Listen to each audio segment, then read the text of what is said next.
So I tried, I'd already decided that I didn't like the registered business, registering Herefords and Charolais and trying to sell the bulls in auctions and the females, and I didn't really want to do that.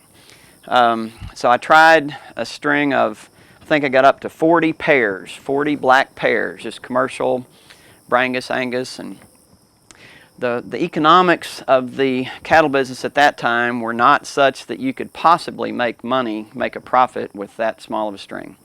So I cooperate with the Noble Research Institute, and I was had kind of a seminal moment in my agricultural career, and I was on the phone with one of their economists, and I said, Dan, I really like doing this, but I am not going to do it and lose money.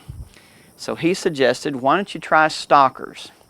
So I did. I was also pretty adverse to debt, and so, but I bought an overhead grain bin and some feed bunks and some hay rings and a cattle trailer, and borrowed a little money and did the stockers, and I liked it, and I made money.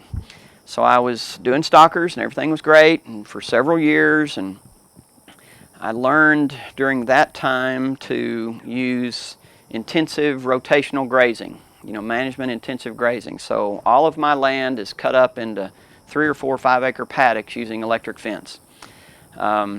So I came upon a time when the prices, the economics of the cattle business were changing drastically, and I had begun to, instead of buying steers, I'd begun to buy heifers, thinking that I would make them into cows if the market ever turned against me, because the prices were just getting so crazy.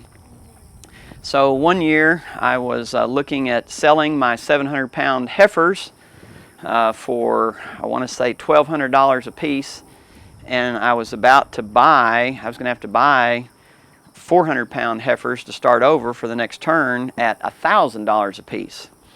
So once again, I love doing this, but I'm not going to do it. There's no such thing as doing it for a tax deduction. So once again, I was on the phone with this economist at the Noble Research Institute. I said, Dan, I really love doing this, but I'm not going to lose money doing it.